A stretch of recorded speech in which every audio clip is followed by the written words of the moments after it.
ご視聴ありがとうございます。ケイケイです。本日はライラックの花を描いていきます。まず最初に青と紫を混ぜた青紫で描いていきます。フィルバート筆を使い一点に集まるように4枚の花びらを描いていきましょう。基本的に花はこのストロークの繰り返しです。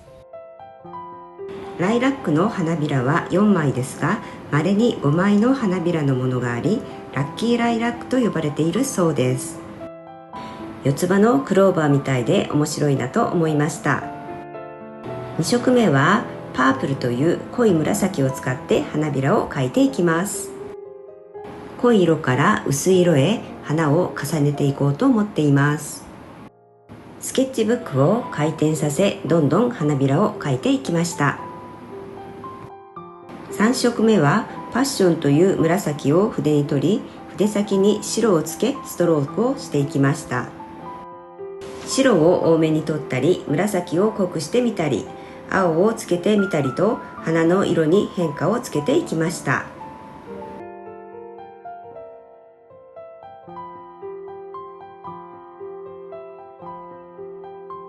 少し横から見た花は上下の花びらを短くして楕円形になるように描いています。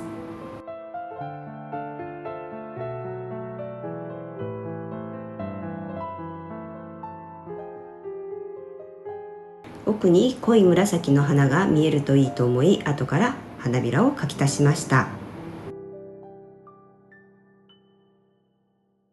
つぼみは丸筆を使い 2,3 回のストロークで形を作っていきます。ダークフォレッジグリーンとグリーンシーをミックスした色で茎を描いていきました。最後の方の花びらは白を重ね明るくしていくと立体感が増すように思います。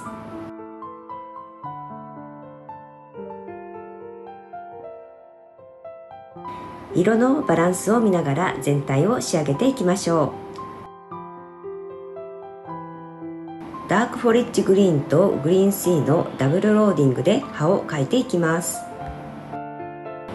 途中筆を押し、最後は筆を立てるようにストロークをすると葉っぱの形が取りやすいと思います。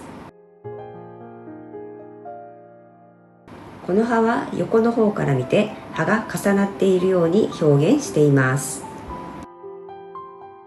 これは葉先の方から見た葉っぱです。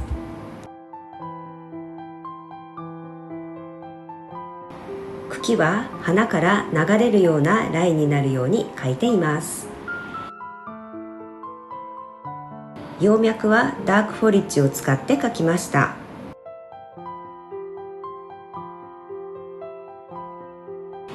最後にバランスを見てスペースが空きすぎて寂しいところに花を描き足していきます。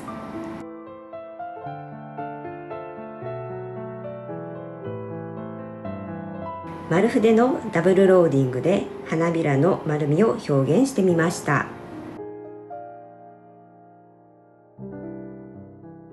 花芯には丸筆の筆先に黄色を取り、ちょんちょんと軽く置くようにのせていきました。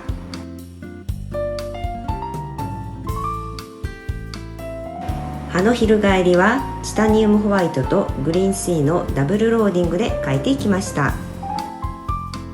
筆は平筆の14番を使っています。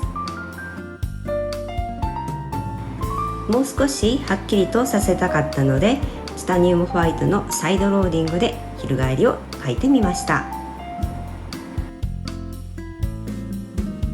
最後までご視聴ありがとうございました。高評価ボタン、チャンネル登録、とても励みになります。よろしくお願いします。また、感想やリクエストなどございましたら、コメント欄に書いていただけると嬉しいです。ご視聴ありがとうございました。